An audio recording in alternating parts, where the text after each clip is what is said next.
Right. Yeah, you're doing so good. Hold on a second. That was practice, Jim. There you go. There you go.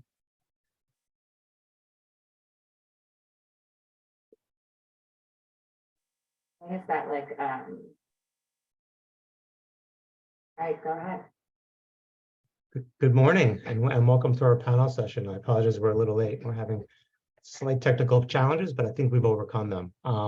So I'm Jim Lodge from the Hudson River Foundation, and I'm really happy you guys have chosen to join us today for today's panel. The title of our panel is Shallow Water Enhancement in the HRE, Challenges and Opportunities. And we've assembled 4 fantastic speakers today, and we've asked each of them to think about, from their own perspective, about what are the critical factors limiting our ability to scale up our habitat restoration efforts in the HRA.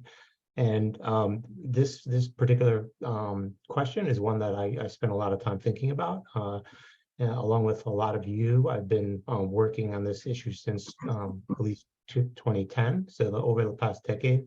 And we started in 2010 with very small research pilot projects in the HRA, starting with 6 10 by 20 foot reefs, rock reefs with a veneer of oyster spout-on shell. And the latest projects at Soundview and Tappan Zee now are approaching 5 and 6 acre projects. So we've made considerable progress over the last decade, and that certainly should be celebrated. And I think this conference is doing that.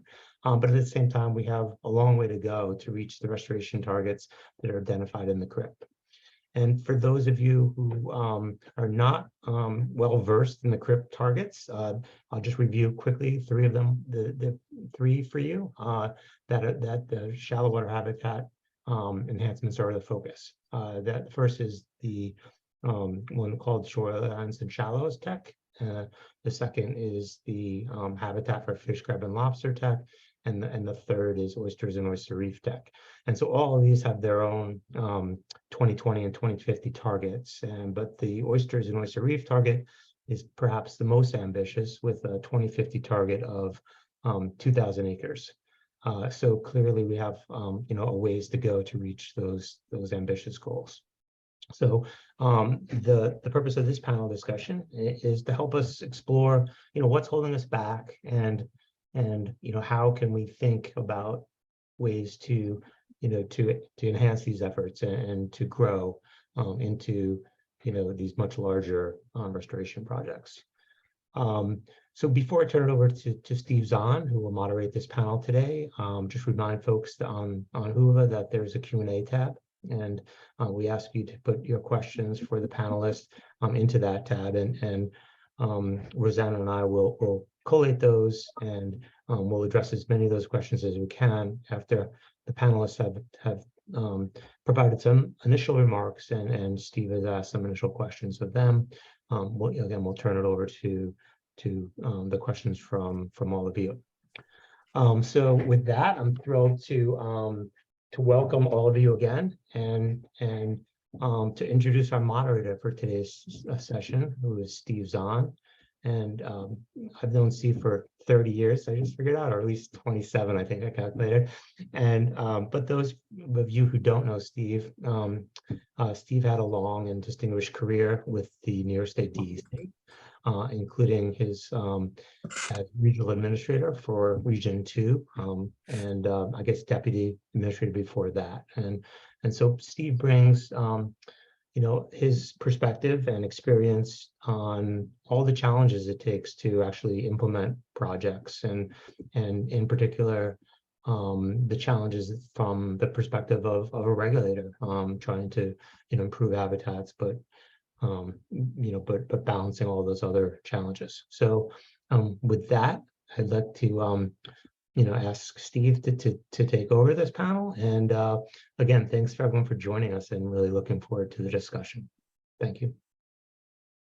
Thanks, Jim. Let me just start off by saying I'm really thrilled to be back and engaged. Having retired last April, I'm April of 21. I'm really thrilled at the opportunity to re-engage with some of my fellow estuary enthusiasts out there. So it is nice for me personally to be back here, and This is, as Jim's saying, it's an important topic and one that I have a lot of experience with over my professional career, but we have as Jim said, we have a great panel to have this discussion with because of the distinct perspectives that each one of the panel members brings to the discussion. And this is going to be an open discussion. And I will reinforce what Jim said, that this includes all of you by putting in your questions and through the Q&A part of Hoover. We look forward to making you part of this discussion as we go.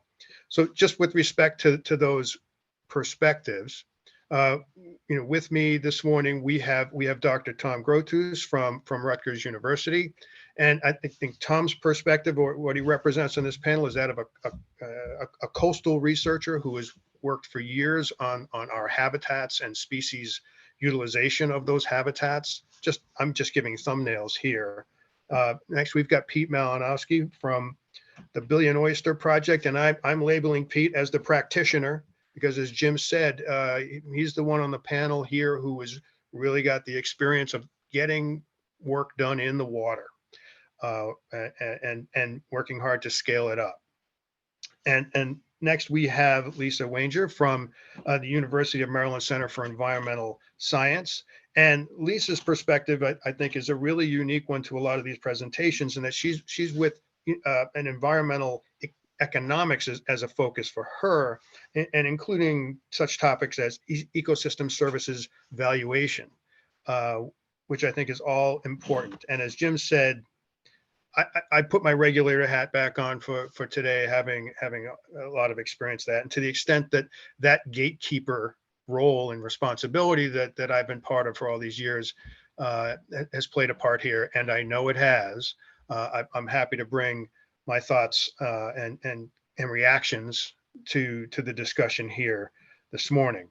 So with that, I'm going just to kind of start handing off to the individual panel members. And initially, the idea is for them to focus on the major overarching topical question is, what are the critical factors that are limiting the ability to successfully scale up in order to meet the targets that have been set forward in the CRIP? And so with that as a starting point, I'm going to first hand things off to Tom Grotus. Tom? Hi, thanks, Steve. I've been working on shallow habitats, especially shallow shoreline habitats along in urban settings for a bit. And one of a couple of things come to mind in terms of limiting our progress on these. The first is the legacy of regulation that prevents filling of wetlands, and that's very well-meaning regulation. But I think it needs to be tailored to today's challenges. Together with that is space, especially in urban settings where space is at a premium, and we've tended to expand outwards, and it's almost impossible to expand water inwards. And some of that, again, clashes with regulation. I think that there's a lack of private sector engagement in finding some solutions. There's private sector players that are looking to get into this with some innovation, but there's a great deal of caution from regulators, it seems to me, in involving them or allowing them to proceed. And again, some of that is well-deserved caution, but nevertheless, things have changed. And finally, some innovation in modalities of how you shoal water up, or how you enhance shallow water rather, is important to look at. And that relies somewhat on a definition of what shallow water really is and what shallow water habitat is. So I'll leave it for that. I'll leave it there for now. Thanks, Tom. And that provided a lot of opportunity for follow-up, but I want to give every panelist a first crack at the big question before we come back for the follow-ups, but thank you for that. So next, I'd like to turn over to you, Pete, for your perspective. Yeah, thanks. Thanks, Steve. And Thank you all for having me today. So we've been, Billion Oyster Project launched in 2014, but we've been growing oysters and trying to restore them in New York Harbor since 2008. And as Jim said at the start, we've figured out a lot of ways to scale up, but it's all been within some very tight constraints. And we work to restore oyster reefs through public education initiatives because we want everyone to be involved in restoring the biggest open space in New York City. And we've had a good amount of success growing over the last 10 years to the point we're at now. And what we've seen in the harbor is really encouraging positive changes just in the abundance and diversity of animals generally and associated with our reefs over that time. And that's been super exciting. And I think, and this, I'll carry this to the constraints, but it's important that everyone knows that New York Harbor is already this amazing natural place that has, it's the size of Shenandoah National Park. It's totally full of animals, and it's probably the best place that I know to see, ospreys pulling fish out of the water, or to see trees filled with nesting pairs of night herons or great blue herons. And I think that one of the biggest challenges to scaling restoration is the perception that New York Harbor is beyond repair, doesn't deserve the focus and collective work to restore the shallow water habitat so we can really take advantage of the natural abundance that's already here and make New York Harbor something that all New Yorkers are proud of and excited about. And so what that leads to is to what Mats was saying also is this the regulatory environment sort of being constrained by seeing the oysters or the shallow water enhancements as risks or as fill or as things that should be controlled and can cause problems, instead of looking at these shallow water enhancements as things that must happen, that we all need to work together to make these enhancements happen so we can bring it all back. And that leads us from a funding perspective or from a planning perspective, everything we plan is based around those constraints. It's based around our ability, our perceived ability to get permits to put oysters in the water. And so that limits the scale that we work at, it limits our access to funding. So I think in order to reach the goal set in the CRIP, we need kind of a wholesale shift in perception of what we should all be working on together, and work together at a large scale to start stringing these reefs together, start bringing all of our habitat enhancements together so that we can actually bring the harbor back to where it should be. Thanks, Pete. Great lead in there as well. So Lisa, I'm gonna turn to you to give you your first crack at the topic. Please take it away.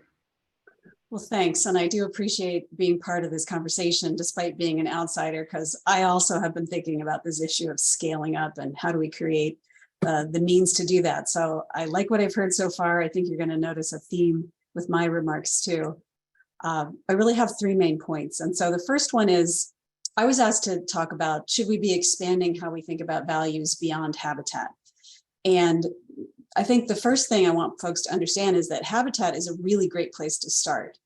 Something that I find is not well understood outside the economics community is that people from all walks of life, and that I mean all across the political spectrum, all across sociodemographic groups, they support being good stewards of the environment. And so maybe you're asking, but how substantial is that support?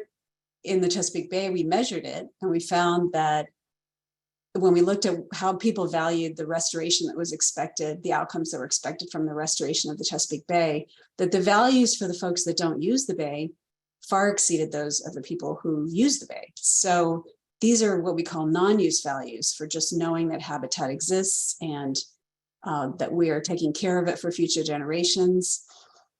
These are really salient values to people. So I guess the take-home point here is, if someone isn't on board with your goal, it probably isn't because they don't care about the environment, because really almost everybody does. But, okay, moving to the second point, what what else should we be trying to get people excited about these besides habitat? And really, the only way to really understand what people value is to ask them. And that's what economists do, just in a very formal way. I can give you a laundry list of other benefits of habitat restoration, but I bet you know most of them already, flood and erosion control, water clarity, carbon sequestration, there's all kinds of benefits. Maybe there's some that you wouldn't think of immediately, like the ability to bring communities together and create an identity and cohesiveness around water access and environmental amenities. This is an area of active research in the social sciences. But more important really is if you bring diverse people in to talk about what they value, and you really give them a voice, you can see opportunities. And so, I don't know exactly what you'd find when you go and talk to people, and I'm sure you've already talked to people, but some common themes that come up are things like job creation, corporate responsibility investments, corporations wanting to contribute to the social good, cost-effective mitigation options. These are all things where you can be thinking about what are the products and services you can offer people that emerge from restoration. And importantly, being inclusive means you have to be willing to adjust your vision to some extent. So really listening, negotiating, and finding the common ground is often a goal. All right, so my 3 points, first one is people care about habitat. To really understand diverse values, you ask people. But the third point, the one I probably feel the most strongly about, is that values are relatively easy to elicit, to understand, to value. It's incentives that are hard. So just understanding that people value something isn't the same as getting them to commit funding or to make trade-offs that would enable your restoration. So, again, I'm an outsider. I don't have deep knowledge of what's already been done, but I did look at the restoration plan, and what I see is that you've considered public access and representing the views of residents and visitors, and that's really important. But what I see less discussion of is what about the needs of businesses and governments? Because if you really look at who funds restoration, it's businesses and governments, and you have to look for opportunities to leverage those interests. So what are those interests? Okay, so the incentives for restoration come from regulations, social pressure, and market incentives. And all of those are really salient right now. They overlap and combine with each other. People have already been discussing some barriers in the current regulations. So I just reiterate that point, that the regulation needs to promote innovation and remove barriers to enable restoration to serve different needs. So when I say promoting innovation, I'm thinking of a basic rule that economists recognize, which is tell folks what you want, not how to do it. So in specific, if you take something like a TMDL, a cap on pollution, you tell people how much to reduce pollution, and then you give them the tools to find the least cost way to reduce nutrients. Again, this has to be built into permits, built into regulation. But if you do that, you can see things like some work I've done in the Chesapeake Bay has suggested that oyster restoration can be a more effective way of reducing nutrients than some traditional stormwater practices. But you really have to enable that substitution to occur rather than be building some gray infrastructure that works kind of well. Let me do this nature-based approach that produces a bunch of benefits. So there's restoration funding in regulatory requirements if you do it right. And then the other big opportunity is working with companies. So there's both regulatory and voluntary reasons why companies want to make investments in natural restoration. A good model is the NGO, the Wildlife Habitat Council.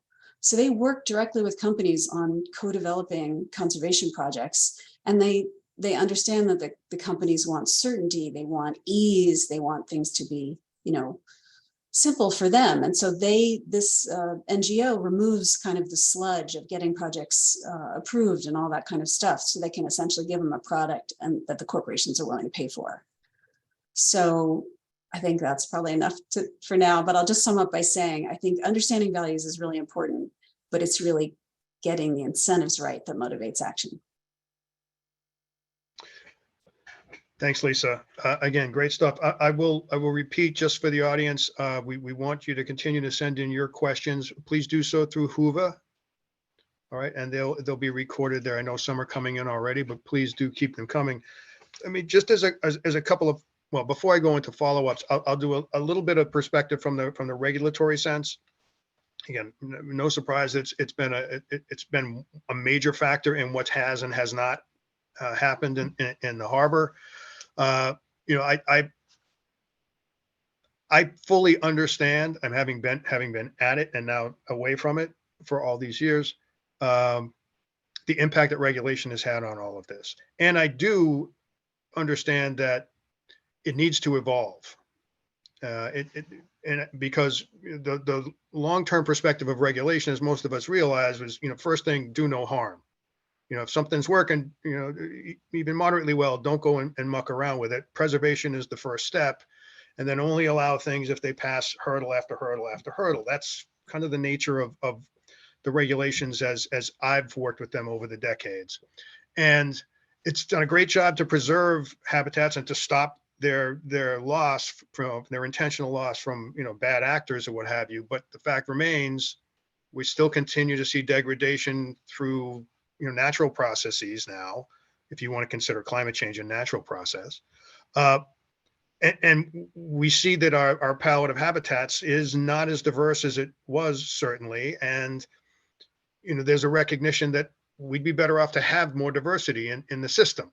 So the natural resources managers end of it understands the need for these systems to be put back into place. But the regulator is, you know, very tight in letting these things happen. That relationship needs to change. They need to become, you know, more simpatico, frankly. And I've thought so for some time. So, you know, I agree it's important to work with regulators, but also looking at in the broader picture, a lot of the things you said there, Lisa, make good sense to me.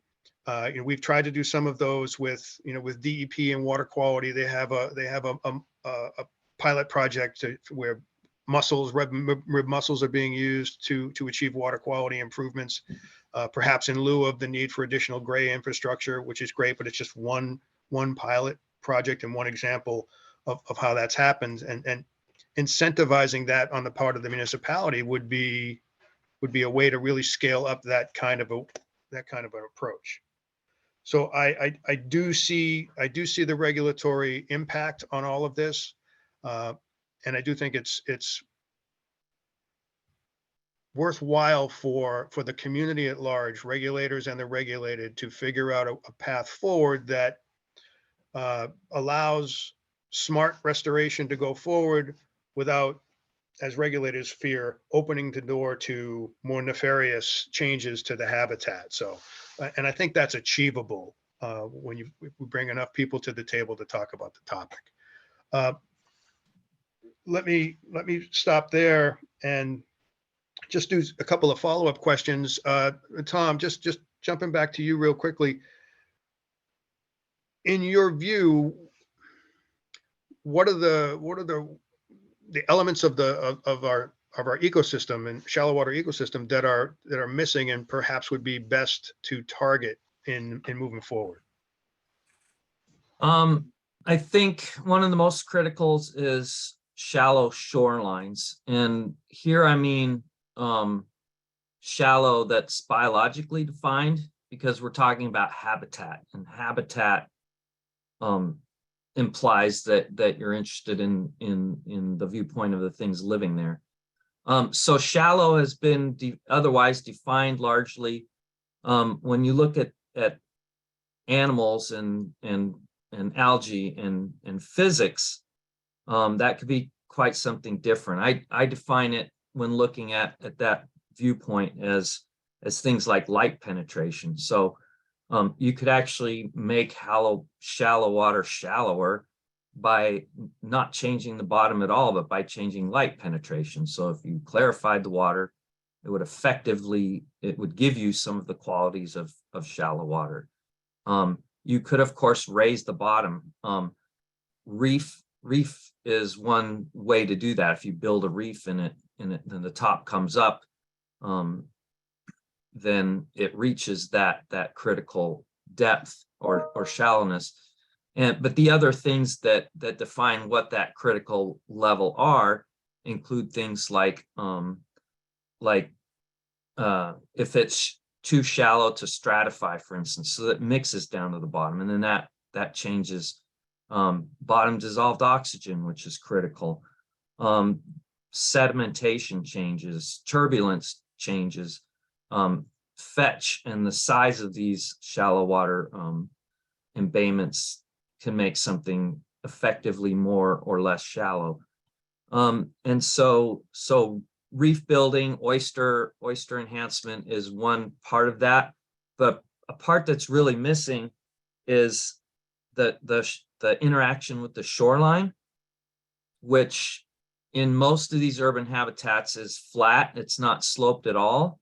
And that slope is an important part of what makes shallow water act shallow. And it does act different on a slope shoreline than it does simply on a steep shoreline.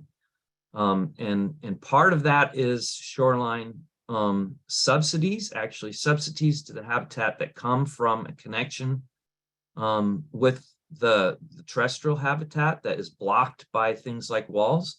But there's also other physics of slope that make that different. And so that's one of those habitats that's really missing and difficult to get to, because you can't really cut back into the urban land. It's already being used. In fact, we kind of want more of it. And at the same time, it's very difficult to simply fill in shallow water to make it shallower at the shoreline, because there's other functions of shoreline that are needed. So finding those compromises is very important. Thanks, Tom. Pete, so in addition to the installations that you've done with the oysters, I think one of the most valuable services the project has provided has been the engagement. And I think it's been most notable on the youth, and students, and the way this has been taken into school programs, and I think that's been remarkable in building some awareness. I mean, it's interesting, Lisa, listening to what you said about how, people do care, even if they're not necessarily all that knowledgeable about specifics, they do care. But you're also talking about, the need to use that caring, that valuation on the part of individuals, corporations, and governments to turn a situation in favor of something like this type of restoration. So Pete, I'm just curious, what your thoughts are on how the engagement process could be utilized to, again, try to drive more change. Yeah, I think that's interesting. And also thinking about what Lisa said about users and non-users, because you can think about our work in some ways as creating users. The reality is that New York Harbor, the Chesapeake Bay has a wide set of users who, from people who are fishing and harvesting oysters and, accessing the water, and watermen, a long list of users. And New York Harbor does not have that same recent history of users. But what we try to do working throughout the city is to bring people down to the water and bring the harbor into classrooms so that when people think about nature, it's not always thinking about someplace outside of New York City, but rather thinking about New York Harbor as the nature we have here at home. And we don't typically think about that as a way to engender, future political change or political support, but we do think about it as a way to build, future advocates of the natural environment, and, a new constituency for New York Harbor.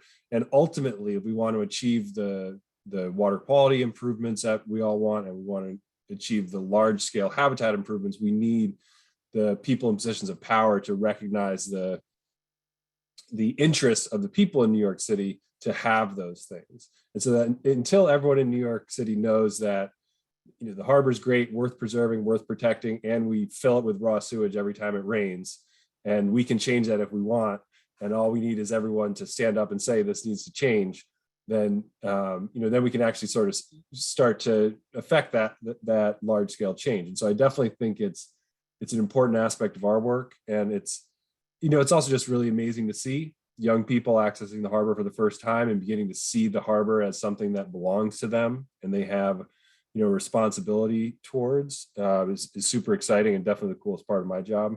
And so I think that, yeah, over time, the more people who get down in the water, get their feet wet and their hands dirty and get to experience the animals that live here, the better chance we have of making these big changes.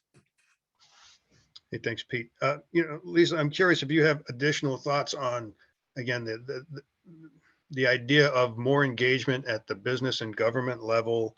But in addition to that, one of the functional evaluation issues that occurs maybe at the community level, but certainly at the regulatory level, is a lot of this restoration represents a trade-off, right? What we're talking about here is not turning upland habitat into shallow water habitat for the most part, for the reasons Tom was mentioning.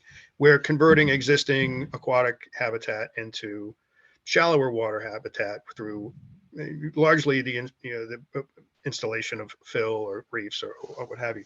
So there's a trade-off there, and that habitat trade-off is a regulatory concern. I guess my question to you is, how would you analyze a trade-off like that? Because I'm kind of looking to find a more nuanced way to do that than perhaps the relatively simplistic black and white way that's done in the regulatory framework. Yes, thanks, Steve. I know exactly what you're talking about, having been involved in many negotiations on these kind of things before. And, we have this method of, one agency has one priority. NIMS is there to protect fish habitat in all its forms. And if you talk about building a wetland in the middle of the water, they don't like it, right? But Fish and Wildlife Service does, so really economics is intended to try to address these questions. And we have kind of a simple, perhaps a simplistic way of thinking about it, which is just which projects generate the most benefits or do the most net good. So you may recognize this as kind of a benefit cost analysis, but it's not always literally a benefit cost analysis. It's saying, well, how much good do we get per dollar spent from this approach versus this approach? And importantly, what is scarce, right? So the thing I always want to say is we have a lot of open bottom, but we don't have as much island wetlands that provide unique habitat or things that some birds rely on exclusively, right? So you have to think about things more as a portfolio in terms of providing, and I know you guys do, because I saw the whole thing about mosaics of habitats, and you guys obviously understand this, but unfortunately the regulators don't always apply that when they're thinking about allowing or denying a project. So I think it helps to spend opportunities looking across this sort of scarcity spectrum as well as restorability spectrum, because not all areas are equally certain to be restorable.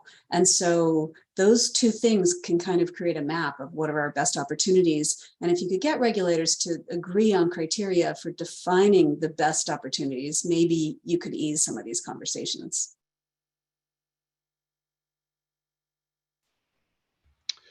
Thank you, Lisa. I had a follow-up question in mind and that just went flying right out of my head. Excuse me one sec. So I did want to say one of the other issues that we have on the regulatory side of things beyond that, the habitat manipulation, and this has always gone directly to the heart of a lot of the work that Pete and his colleagues have been trying to do. And that's, there's a public health element to introducing shellfish. Unfortunately, the water quality in the lower estuary does not meet the state standards or the federal standards for certification. So when putting shellfish in uncertified waters creates a risk that now creates a multi-tiered regulatory set of hurdles. The state is beholden to the Food and Drug Administration to ensure that oysters are not taken from uncertified waters and certainly put into commerce, but even the subsistence fishermen, because of the potential for human health issues. And so the state recognizing the feds have a big hammer in this, and that if the state doesn't meet its requirements for ensuring or keeping that risk as low as possible, the federal government could remove the state's ability to conduct interstate commerce within the shellfish industry, which makes the industry very nervous. So it's, I just wanted to kind of put that out there, that it's, it extends beyond just the habitat issues, but we also have that public health issue. So that it's kind of multiple fronts on which these issues need to be dealt with. But with respect to that one, Pete, I know that we've faced this one many times over the years, putting projects, working on projects with you. I'm just curious, because I haven't been part of those conversations in a little bit. Is there some new thinking with respect to how to deal with that issue? Well, there's maybe some new thinking and some old thinking. I think Billion Oyster Project's definitely positioned in a way to understand this maybe differently. Because we work directly with restaurants doing shell collection, we collect shells from 70 restaurants in Brooklyn and Manhattan, and we enjoy the support of many oyster farms. I mean, at our annual fundraiser every year, we have anywhere from 30 to 50 oyster farms. A lot of them from the Northeast and from all over the country come and support our work in that way. And so we've managed to be involved in causing this public health risk while also staying friends with oyster farms and restaurants. And I think one of the reasons that is possible is because I'm trying to how to say this nicely. The risk factor. I mean, the interesting thing about New York City is the entire market for shellfish is the half shell market, is oysters at restaurants that are, there's no wild harvest. There's no culture of eating, of oyster roasts or anything like that exists down south, where there actually is legitimate risk of, getting oysters from the wrong place or uncertified waters. Here in New York City, nobody is buying oysters that are arriving at restaurants in some unsavory way. All oysters are tagged. They're all selling for $2, $3 or $4 a piece at restaurants. So I think the risk of our oysters entering the market here in New York City, I would argue, is zero. And so so it's incredibly frustrating to be on the restoration side of things and have that be a continual barrier to our work. I also I grew up on an oyster farm out in Fish Island, New York, and so I've been on both sides of it to a certain extent, and the rigors of DEC's good control and of shellfish, so that to make sure that everything that enters the market is safe makes a lot of sense on the aquaculture side, and that's why we can eat oysters at restaurants all over the city and feel safe and know that we're not going to get sick. But there is no risk of wild harvest of restored oysters entering the market here in New York City. And there is, it's also interesting that there are the same risks that apply to oysters also apply to clams, and there's large scale active illegal harvests of clams happening in New York City that I know DC works hard to cut down on, but it's hard to take that, knowing it's hard to take that constraint on our restoration, knowing that the clams are being harvested, that there's no real risk of our oysters entering the market, yet we need to be super careful when we put our oysters down, that nobody knows where they are, so that nobody harvests them. And to me, it's sort of like, not being allowed to plant trees because someone might climb them and fall out of them. We're talking about a native keystone species that used to be here in great numbers. And there are plenty of places in the world where there are waters that are closed to shell fishing, and there's an active, a natural population of oysters or mussels that can't be harvested. And we've managed to balance these things. And yet we're limited in our ability to restore this native species because of a perceived risk that I would argue doesn't even really exist. Can I weigh in a little bit on this too? Please do. So yeah, I think Pete has really nailed it. you know, I love that our regulators are so risk averse because they're trying to protect us, and I get that. But I think a lot can be gained by actually measuring the risk. So I've had this experience where regulators imagine a risk, but if you actually go and demonstrate the risk, you can demonstrate it's very low, and may or may not be convincing to them. But and then another point that Pete made that I just want to reiterate is the look of oysters on a reef is different than an aquaculture half-shell oyster. Like, you can immediately tell. So it's not like a subtle thing that requires some chemical analysis. You can tell if something's grown as a clump or individually. And so it's really pretty simple. And then the other thing is, we have oyster restoration going on in the Chesapeake Bay, and we've managed to really limit any kind of poaching or anything like that by really engaging the community who help us watch out for it. Now, I don't know if you have the same opportunities. I mean, we have a waterman community that's out there on the water, but you know, if there are opportunities like that to use citizens to police things, that can be really powerful too. Thank you both for that. Tom, I'm just looking at a couple of questions from our audience here. I'm going to throw a few out there. And look, feel free at any point in this discussion, folks, as an open test, to pull us back to any particular topic. By all means, let's do that. But there've been a couple of comments that really go to, what is it about the existing system that we either don't know, or are there elements of the existing system, like how channelized it is, or the nature of the turbidity of the harbor, that lead to some unknowns, if you will, or threaten some of the work that we're looking to try to accomplish. And I guess I'll throw it at you, Tom, first. Is what do you think it is that we need to drill down on to understand better about our system? Because I think earlier you alluded to not all projects will work in all locations. But what do we need to do? Because the one thing I think we all can agree on is failure isn't going to help us a lot, especially failure on a big scale. So let's try to limit our risk as practitioners and doing our work in areas where we have a high likelihood of success. What do you think we need to do with respect to that, Tom? So there's a temptation. First of all, I want to say thank you to that questioner. There is a temptation from the scientists to always say, well, we need more information, but actually we have some pretty good information on this already. We do understand some of the important ways in which these habitats function, like what makes them work, what's missing from something that keeps it from working.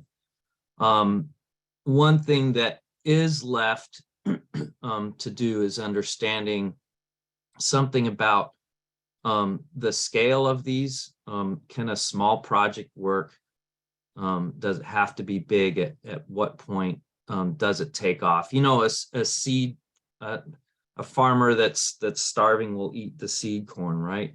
And natural systems kind of work like that too. They have to be big enough to start going and working, and so there is some risk there that a project that's too small might not take off. But we've already seen from some of our work that probably has to be really small. When we go into areas that have been naturally restored, in effect, not restored, but kind of naturalized in the sense that some seawalls have failed and allowed sediment to fall in and seawalls to collapse and fill in at the back of some of these really commercial embayments in New York Harbor.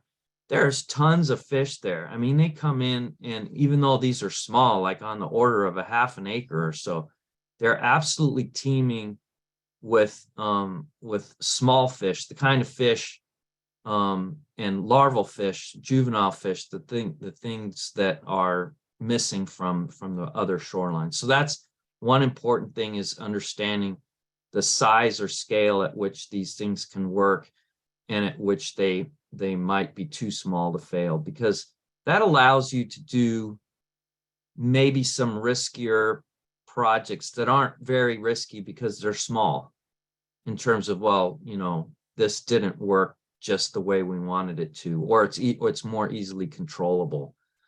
So that's one important thing, I think. The other is really this conflict with other types of uses of especially shallows and shorelines, shallow shorelines specifically. And there we come back to value that Lisa's been talking about, and also Pete, that people need to understand how they work, in the sense that we need to communicate what we know about, and they see value in that. One of the interesting things is that fishers, that are casting from the shoreline really like this place where they might catch, big striped bass right off the boardwalk, or rather the bulkhead. But really, that's not nursery habitat. That's not the missing habitat. And so you might end up, taking away some really great fishing habitat for large fish that's valued, because it happens to be accessible, but it's there. And what you really want is something that eliminates those large predatory fish, so that you get small juvenile nursery habitat. And that, again, is a value judgment. It goes with education and understanding, and for that reason also engagement. People have to like and value some of the shallow water habitats to let them be built, because they also conflict with things like navigation, safety, docking. A lot of risk stuff is involved here. Thanks, Tom. I don't know if Peter, Lisa, if you had any follow on to what Tom was saying, or if not, I can move on to some other questions. Lisa, there was just a couple that came in that I think fall to you. One specifically is one of the and actually I had the same question as one of the listeners. You mentioned an NGO that you were familiar with that helped to aggregate projects for business investments. Could you repeat that a little bit, or expand on that a little bit? Yeah, I will. And I will also say there's room for improvement. So I think what the Wildlife Habitat Council does is great. So they're the WHC, and they, they listen to corporations and then try to find projects that will address their needs. They must meet certain minimum environmental criteria to get this certification. And where I've been working in collaboration with folks at the Electric Power Research Institute is to try to make sure those standards are really reflective of meaningful outcomes. So most of these are terrestrial, I will admit, although some are wetlands. So, but there's no reason why, especially now that folks are so interested in carbon sequestration and water quality, both from a social responsibility, but sometimes from an operational perspective too. There's certain industries and businesses that need clean water, electric power being one of the ones that needs water to have certain characteristics to serve as cooling and things like that. So there's just so many opportunities where corporations don't have time to really take these projects from soup to nuts. And the more you can sort of commoditize these projects so that you can essentially sell them to a corporation would be great, but you need to know what they're looking for too, so that it meets their needs. So yeah, I think it's a great model. Interesting. I know we in New York, we tried some years back to have a program that was based on corporate engagement, trying to build more cooperation, active cooperation at the corporate level, for projects statewide. Corporate wetlands was one program, et cetera. In my experience, it didn't produce a lot of results, but I think it's interesting to know that there's another model out there that we could be looking at, because engaging the private sector dollars is an enormous opportunity here.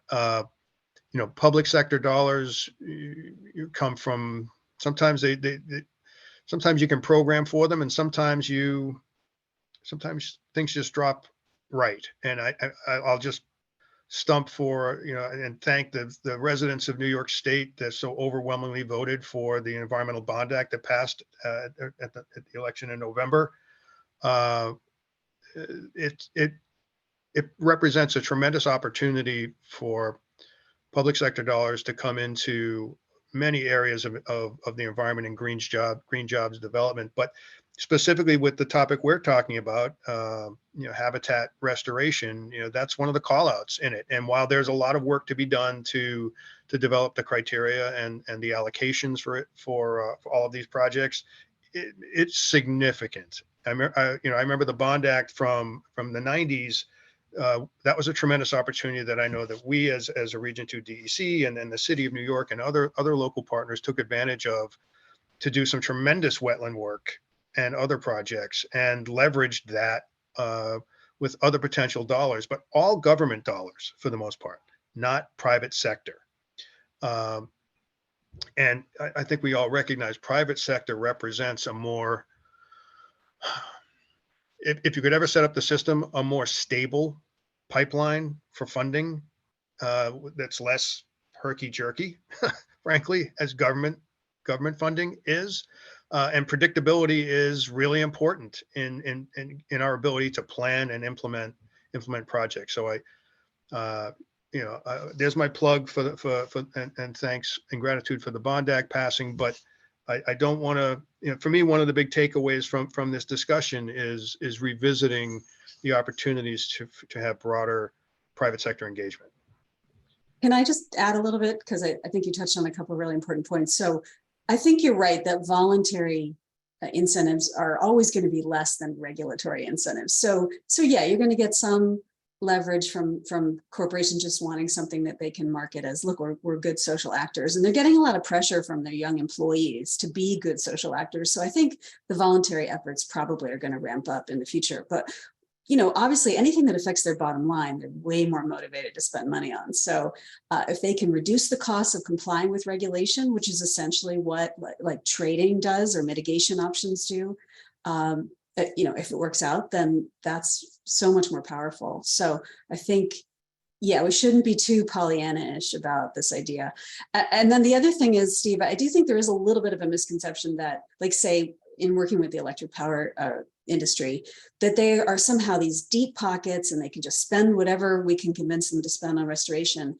And what you learn when you talk to these people is that's really not the case. That, like, say, with electric power utilities are highly regulated in terms of the prices they can charge their consumers. So they can't necessarily, if they start going and doing really expensive restoration projects, they can't necessarily recoup those costs because they are prevented from raising the rates they offer their clients. So they have something set aside, and different companies have different cultures about how important they think setting aside that money is. And so you want to understand that, but it's not infinite money, but they are very motivated to lower their costs of regulatory compliance.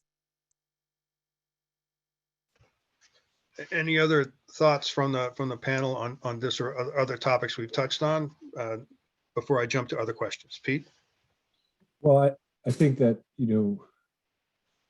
we work a lot with, we have a corporate volunteer program, and we work with corporations in that sense. And we have a number of corporate sponsors who are, helping us to do our work specifically. And I think that is, everything that Lisa said is true, that there is a lot of voluntary incentive and folks are excited to play a role in restoring New York Harbor and excited to help us do that. And I think that that's only a growing aspect of our work.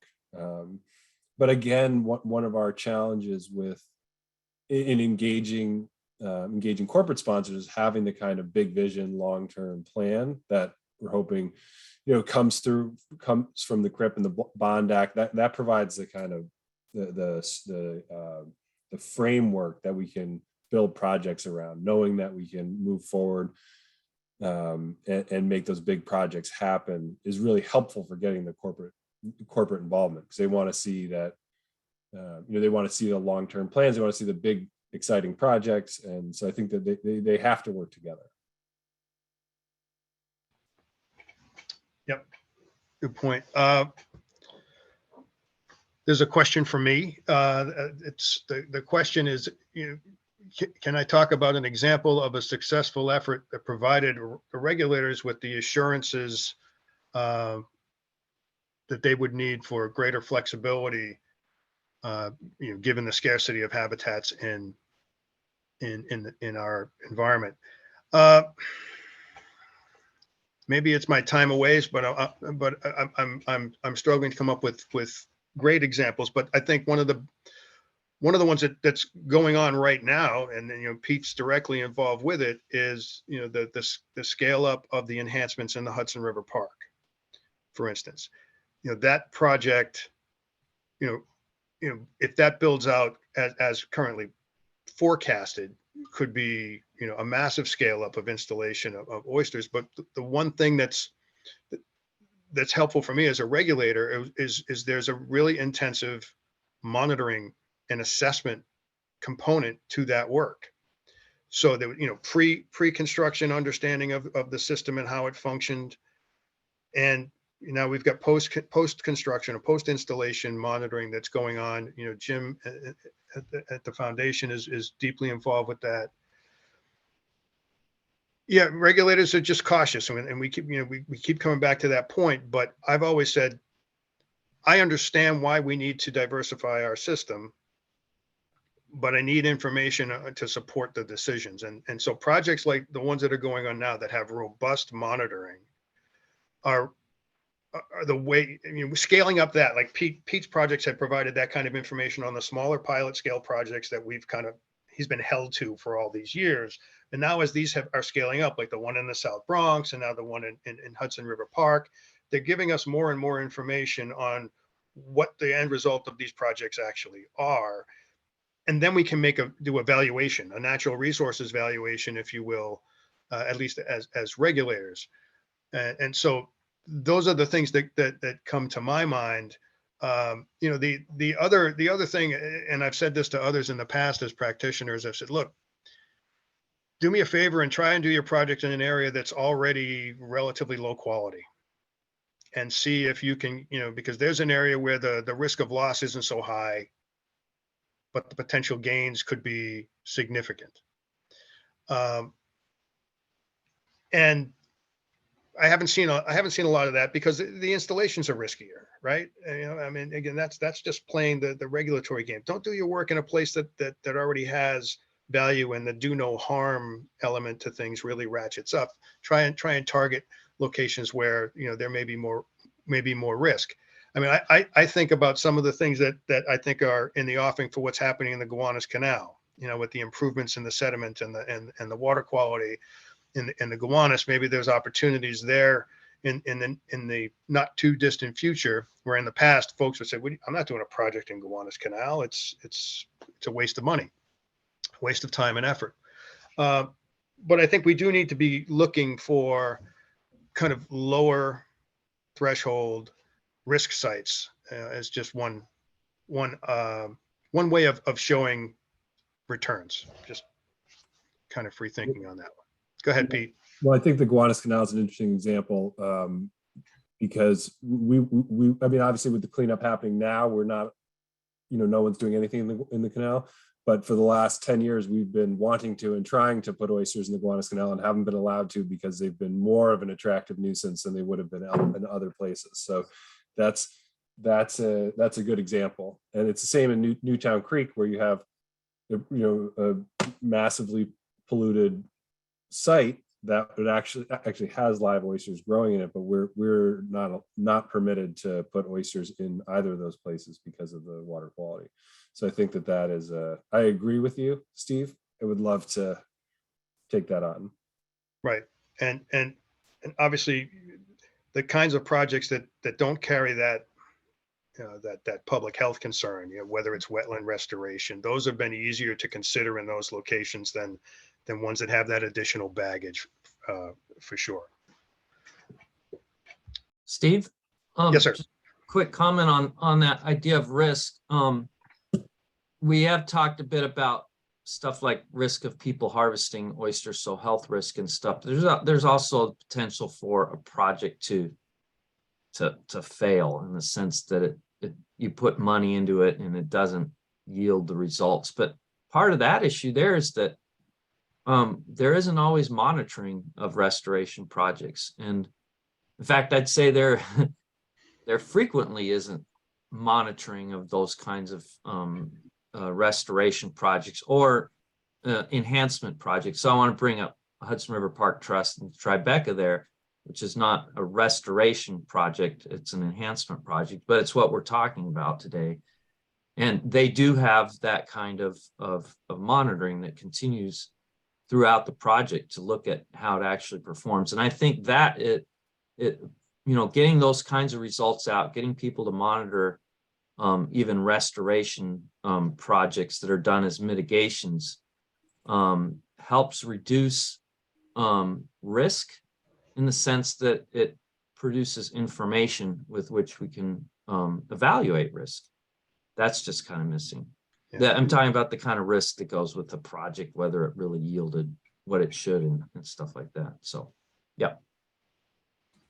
And Steve, as a former DEC staff member, with DEC being if not, I mean, I guess the primary recipient of the Bond Act funds, I wonder if there's an opportunity to tie these things together, and because we would love to do all of the monitoring we could possibly do, but often there isn't funding associated with that, and for sort of large scale projects, funders, including government funders, are reluctant to fund things that require monitoring because they want to fund something that's definitely going to work.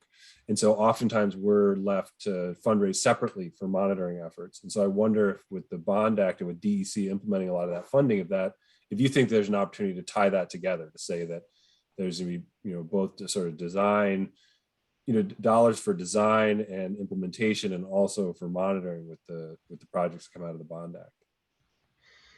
I think a lot of that's TBD, Pete, honestly. I mean, there's sense in it for sure. But I'm just thinking back to the prior Bond Act, and, it will all come down to how the grants are set up, what kind of points are put for various, assuming it does something like a WQIP process in the state of New York, where, the projects will be evaluated on a number of criteria and given certain points. In the past, more points have been given to making sure you're putting more stuff in the water and doing more work, but only a small portion of credit given toward some of those what were considered secondary elements like monitoring.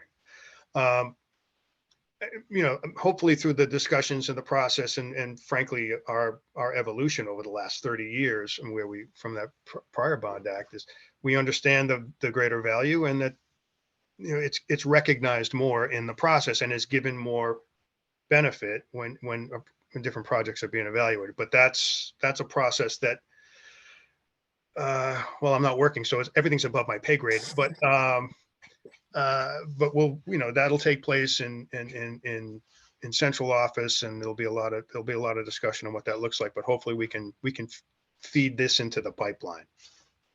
And if I could just weigh in here. So I'm often the recipient of the data that people give me, like, our restoration project did this, and can you value it? And I really need to understand how risky these things are in terms of projecting how the benefits could be for a larger scale restoration project. So I would just like to put in a plug here and share some knowledge from the Chesapeake Bay that it hasn't been particularly helpful to require every project to do very minimal monitoring.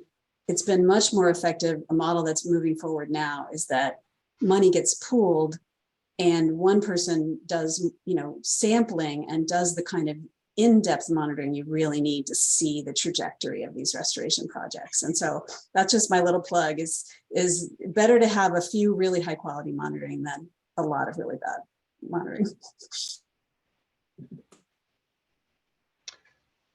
Hear, hear. There was a question, Lisa, I think that's in your portfolio here. It really asks about how to engage effectively with companies and governments because of the power dynamic, oftentimes, especially coming from the community level. Like how can a community level effort kind of come to the table and negotiate on an even footing with the larger power brokers in the system? Yeah, that's an excellent question. And I really think the onus is on the agencies and the people with power to change their perspective. So I think we've had a lot of perspective of we know what's best, and we just need to, you're the bad guys, and we need to convince you of this is the right way to do things. And I just really think that's not the zeitgeist anymore. Is we're trying to be more inclusive. We're trying to generate a lot of benefits from every project. And so, I think on the community side, frankly, you get power by threatening to sue a lot of times, and nobody really wants to go to court and have the lawyers suck up all the money. So it really is better if the people with power recognize that a lot can be gained in terms of, lawyer costs avoided by approaching these conversations more meaningfully and more authentically. And I can point to lots of case studies where people have learned that the hard way.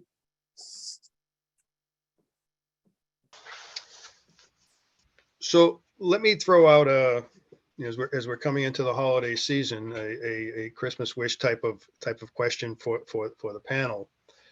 The Army Corps and the Port Authority have a harbor deepening and channel improvement project that's in development now that if it goes through and large channels are going to be expanded, could generate millions of cubic yards of rock, glacial till, and other clean sediments that would have the ability to be placed in our aquatic environment. So if you could do anything with that scale of material that project would generate, what would you like to see done, or perhaps what things would you like to see done in what order? And Tom, I'll throw it to you first.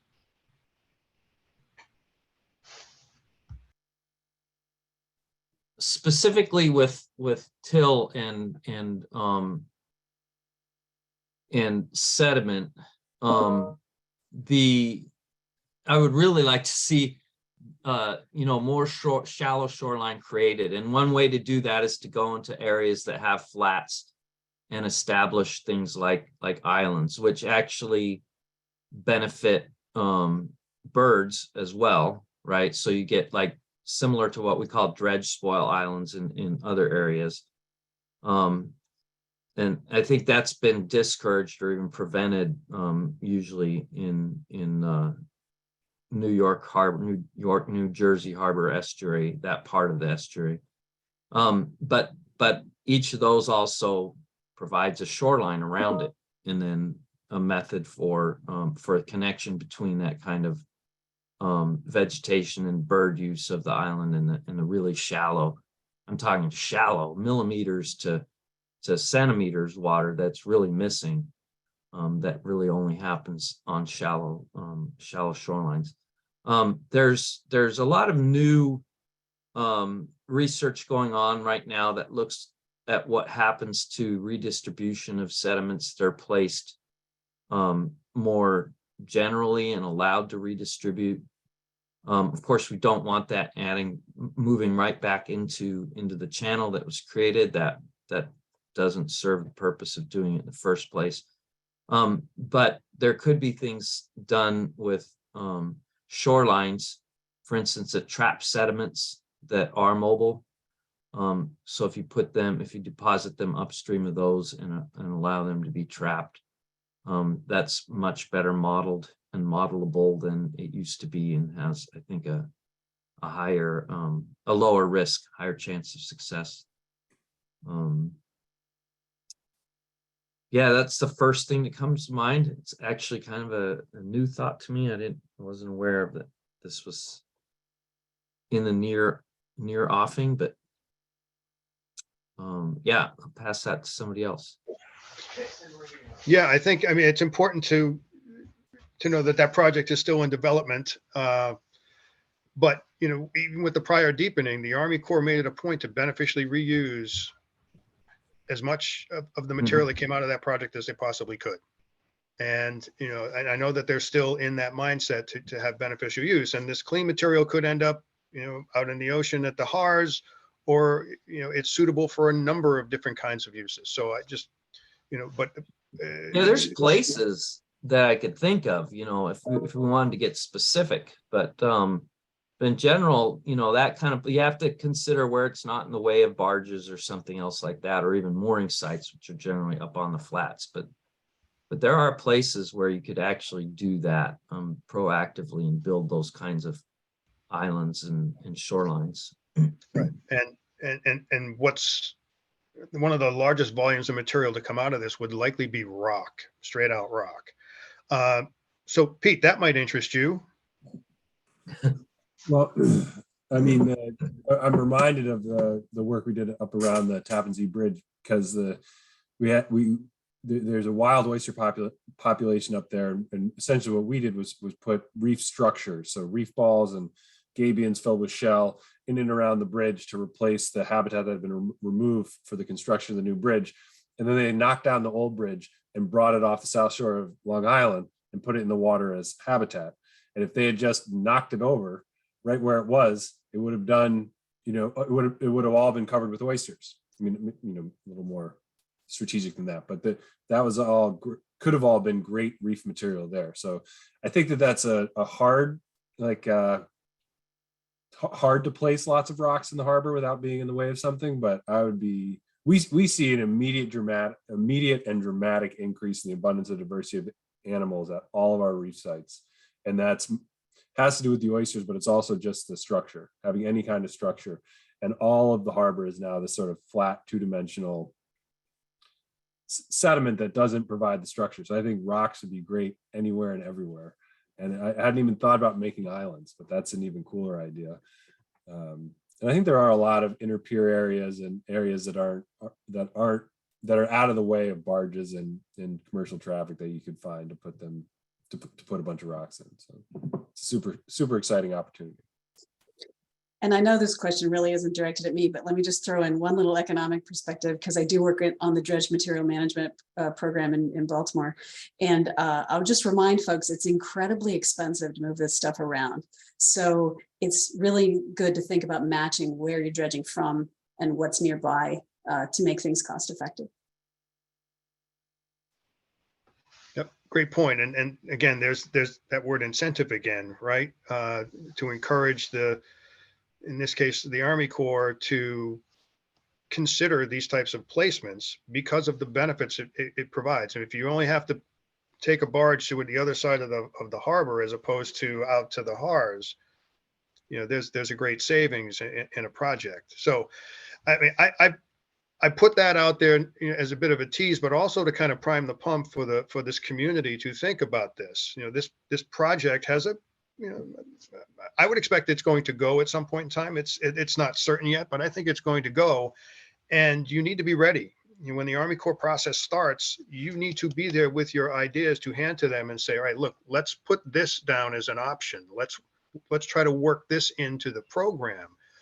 Because once they get the green light, they've got to churn, and they can't wait for us to catch up and come in at some later hour with our ideas. So I think it's important for us to, using the CRIP as kind of our base map and our plan, and building off of the knowledge we have from the projects that we've already been involved with thus far, to start thinking about what a proposal would look like to present to the Army Corps.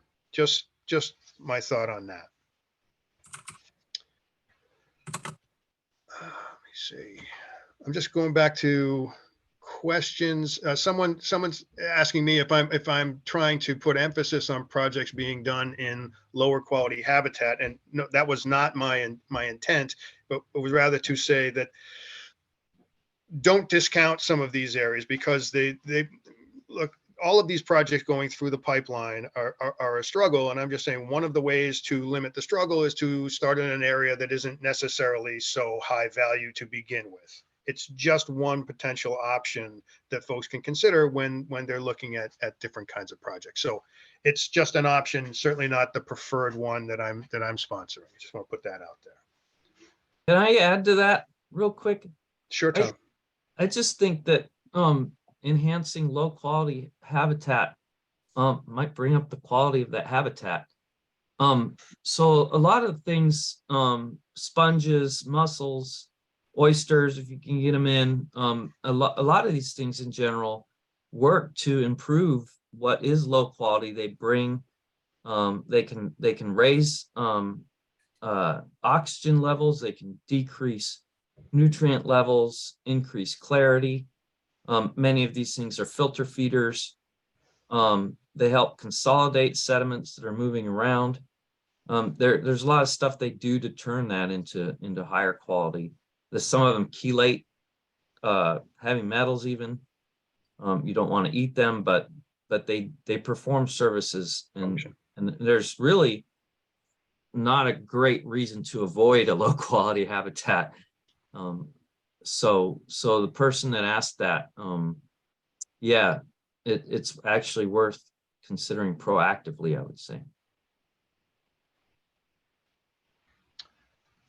So we're coming into our last 10 minutes or so. I want to go back around to the panel members to give you the floor again. If there are other thoughts that you want to share with the group, I want to make sure I left some time, because if we've missed anything that you want to cover, or you want to reemphasize something based on this conversation, this is a chance to do so. So I'll go in reverse order this time though. And Lisa, I'm going to give you the floor first.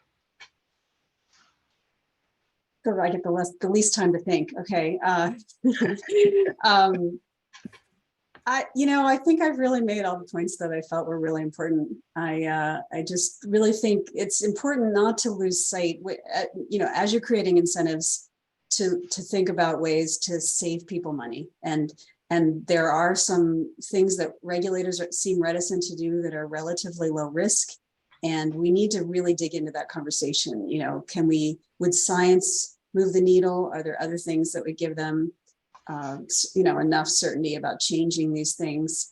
The other thing I've learned about changing regulations is sometimes people think a lot more is written into the actual printed regulations that's really just become policy. That sort of like, well, I needed to figure out how to do this. These were the rules I came up with, and they can actually be changed relatively easily if you can convince the right people. And, maybe this is done in a stakeholder informed way to make sure you don't create any unintended problems, but looking for the things that you can change more easily, as opposed to going right to the really hard to change things, I think is a really effective method. Thank you, Lisa. Pete? I think I would just encourage everyone to think big when we think about restoration, and make sure that we to date we've really been kind of picking around the edges of what we could be doing. And so if we thought about New York Harbor as a 200,000 acre forest that had been clear cut, we would all be working really fast to plant trees. And we approach it much differently, partially because of all the different uses, but also because we just think of it differently. And so I encourage everyone to think big. And then just lost the other thing I was going to say.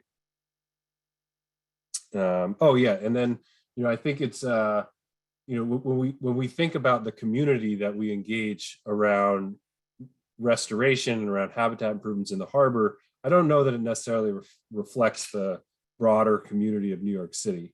And so encourage us all to reach out to community stakeholders that actually live in the neighborhoods adjacent to the areas that we're talking about, and figure out how we can stop representing those voices and actually get them to the table, so we can hear from everyone who has the potential to be impacted by this work. And it's not just a science project, it's also a community enhancement project that should have all those voices at the table. Yeah, and it kind of ties back. Lisa made one of those points early on, which she said, bringing diverse peoples together to talk about what's important to them in a system. And I've kind of had this same observation as you, Pete, same experience, is that, there's a narrow strip of communities and people in New York City who even know about the water part of the city.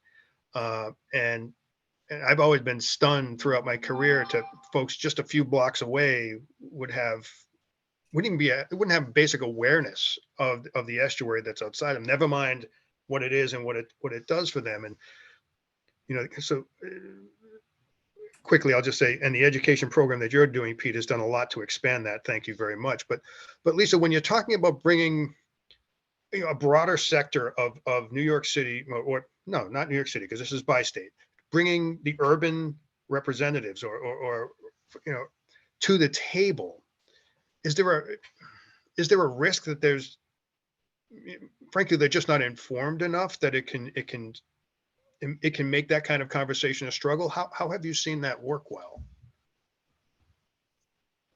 I think people are more afraid than they need to be about these things. I mean, I think it really helps to recognize you need to use people's time, efficiently and get them oriented toward a particular problem solving approach. I think it can be the most effective as opposed to let's just talk about stuff, so, to really bring them together of we have this opportunity. How would you prefer us to use this money? And yeah, they're going to bring up things that are hard to address, like we want good paying jobs. And you're going to say, well, we don't have a means to do that. But when you put a lot of heads together, when you really crowdsource these ideas, you don't know what's going to bubble up. And so I think people are too afraid to have these conversations. I don't think they're as risky as people perceive, but I do think you want to focus the conversation on specific questions.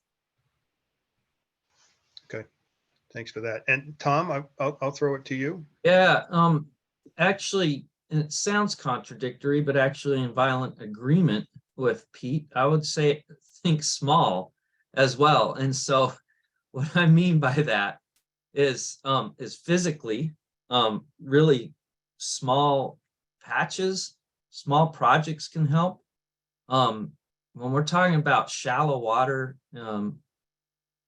we should be including even much shallower than the 4-meter kind of constraints of that are outlined in the CRIP, or the deeper water that's considered shallow for navigation purposes by NOAA and stuff like that. And that also ties into what Lisa and you were saying, and the fact that when you think small, you can get citizens involved more easily. It doesn't have to be about giant projects. Those big projects are really needed. The Billion Oyster Project is ambitious. It's definitely thinks big. Billion's a big number, but Pete's been working with 1 or 2 people at a time, and then larger, and all those people are small units of a community, but those single people matter, and small projects matter, and yeah, that was just a thought I had. Wanted to kind of conclude with it. Great. Jim, I'm going to toss it back to you. But before I do, again, I just want to thank Lisa, Pete, Tom for this discussion. I think it's been really helpful and maybe eye-opening for a lot of folks. I want to thank the rest of you who put questions in, good challenging questions into us. That's made this I think a much more valuable discussion. So I thank you all for that. With that, Jim, I'm going to send it back over to you. Yeah, well, you just did my job for thanking the panelists. I think it was excellent. Really enjoyed it, and I certainly learned a lot, and I know our audience did as well. But I will thank Steve again. I mean, Steve, really appreciate your great moderating and all the questions and input you had into the entire panel. So I'm glad you're still in the game as a retired scientist, and we hope to be able to keep you in the game. So thanks so much. So just thank you again, audience, everyone participating. We have really encourage you to come back at 1 o'clock. We'll have our graduate student showcase, and I think we have a lot of really great projects that are going to be highlighted there. So thank you again for joining, and thanks again to the panelists and to Steve, and have a great day. See ya. Thanks. Bye, guys. Thanks. Thanks. Yeah, thanks.